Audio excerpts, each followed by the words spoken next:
ناظرین، میں تفسیر قرآن صراط الجنان پڑھ رہا تھا اور اس میں مجھے ایک بہت شاندار واقعہ پڑھنے کو ملا۔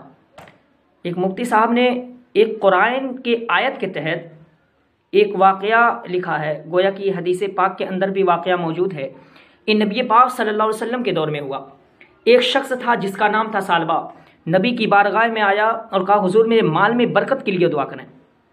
نبی پاک نے فرمایا اے ثعلبہ، وہ مال اچھا ہے جس میں تم اللہ کا شکر ادا کر سکو، چاہے وہ تھوڑا ہی کیوں نہ ہو، اس زیادہ مال سے جس کا تم اللہ کا شکر ادا نہ کر سکو۔ کچھ دنوں کے بعد ثعلبہ پھر آیا اور کہا حضور میرے مال میں برکت کے لیے دعا کیجیے۔ اب اللہ کے نبی نے دعا کر دی۔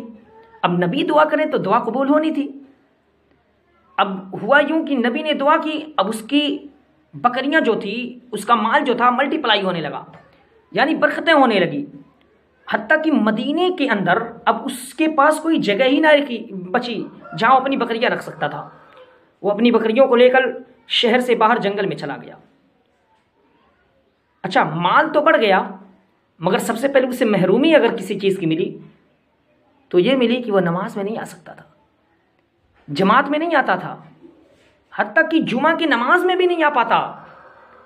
اللہ کے نبی فرماتے صحابہ اس ثعلبہ کا کیا حال ہے؟ تو صحابہ کہتے حضور بہت مالدار ہو گیا ہے، بہت زیادہ اس کے پاس بکریاں ہو گئی ہے، مدینے کے اندر کہیں جگہ ہی نہ بچی اس کے پاس جہاں وہ اپنی بکریاں رکھ سکے، اب وہ جنگل چلا گیا ہے۔ اللہ کے نبی کہتے تھے ثعلبہ پر افسوس ہے۔ اب نبی افسوس کریں تو there is something wrong۔ اب نبی کسی پر افسوس کریں۔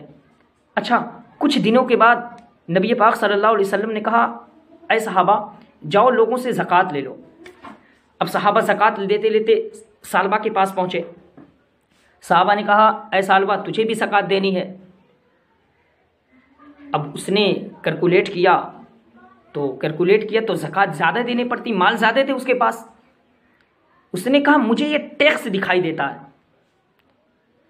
اب صحابہ کرام ریٹرن ہوئے نبی کی بارگاہ میں، اس سے پہلے کہ وہ بتاتے کہ ثعلبہ نے کیا کہا، نبی نے 2 ٹائمز، جی ہاں 2 بار میرے نبی نے فرمایا ثعلبہ پر افسوس ہے۔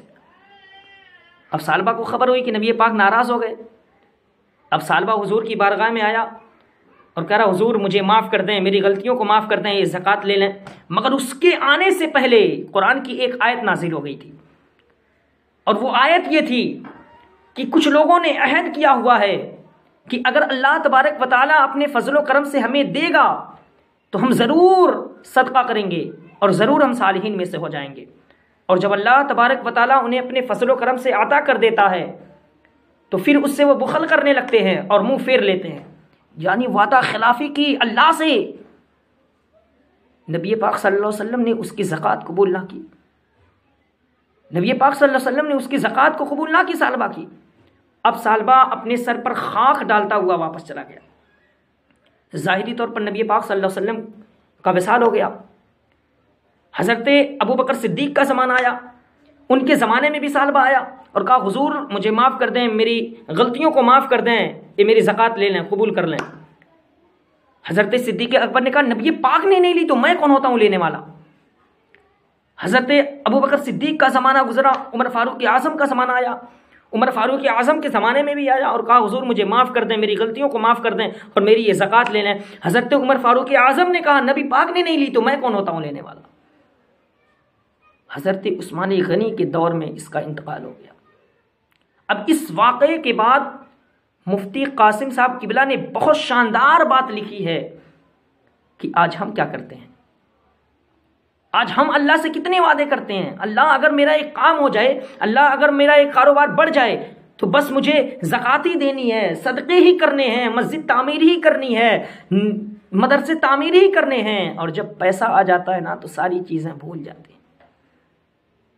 پیسہ آنے کے بعد ساری وعدے ہم بھول جاتے ہیں، وعدہ خلافی کر جاتے ہیں، وہ بھی رب سے جو ہر چیز کو جاننے والا ہے۔ اللہ مجھے اس چیز سے نجات مل جائے، اس پریشانی سے چھٹکارا مل جائے، پھر ہمیں نمازیں ہی پڑھنی ہیں، روزے ہی رکھنے ہیں، نیک ہی کام کرنے ہیں، غریب اور یتیم کی مدد ہی کرنے ہیں، اور جب ہمارے پاس ہم جب مصیبت سے چھٹکارا پا جاتے ہیں تو ساری چیزیں بھول جاتے ہیں۔ کہیں ایسا تو نہیں کہ ہم بھی وہی ثعلبہ والا کام کر رہے ہیں؟ کہیں ایسا تو نہیں کہ ثعلبہ والا کام ہم بھی کر رہے ہیں؟ پھر ایسی لعنت ہوتی ہے کہ نہ ہی توبہ قبول ہوتی ہے اور نہ ہی دعا قبول ہوتی ہے۔ اچھا، اس پر بھی علماء کرام نے ڈیبیٹ کیا ہے کہ آخر سالبہ کی دعا کیوں قبول نہیں ہوتی تھی، آخر سالبہ کا زکوٰۃ کیوں نہیں لیا جاتا تھا؟ تو علماء کرام کہتے ہیں کہ سالبہ جب بھی آیا کرتا تھا نا تو یہ نیت لے کر کے آیا کرتا تھا، اس لیے آیا کرتا تھا کہ لوگ مجھے دیکھ کر کے برا بھلا کہہ رہے ہیں، میں اتنا برا ہوں کہ لوگ مجھے دیکھ کر کے برا بھلا کہہ رہے ہیں۔ لوگوں کی ڈر اور خوف کی وجہ سے آتا تھا کہ لوگ برا کہتے تھے، اللہ کی محبت، اللہ سے خوف رکھ کر کے وہ زکوٰۃ دینے نہیں آتا تھا، اس وجہ سے اس پر یہ لعنت ہوئی کہ اس کی زکوٰۃ قبول نہ ہوئی، اس کا توبہ قبول نہ ہوا۔ تو میرے عزیزوں، ہمیں چاہیے کہ جو ہم وعدہ کریں اسے پورا کریں، ورنہ ایسی لعنت ہوگی، نہ دعا قبول ہوگی نہ زکوٰۃ قبول ہوگی۔ اور آج اس ترفتن دور میں ہم دیکھیں کہ ہم کون سا کام کر رہے ہیں، کہیں ایسا تو نہیں کہ ہم سالبہ والا کام کر رہے ہیں۔ اچھا، آخری بات میں کہتا چلا جاؤں کہ علماء کرام نے اس پر بھی ڈیبیٹ کیا ہے کہ کون سا مال آزمائش کا مال ہے اور کون سا مال نعمت ہے۔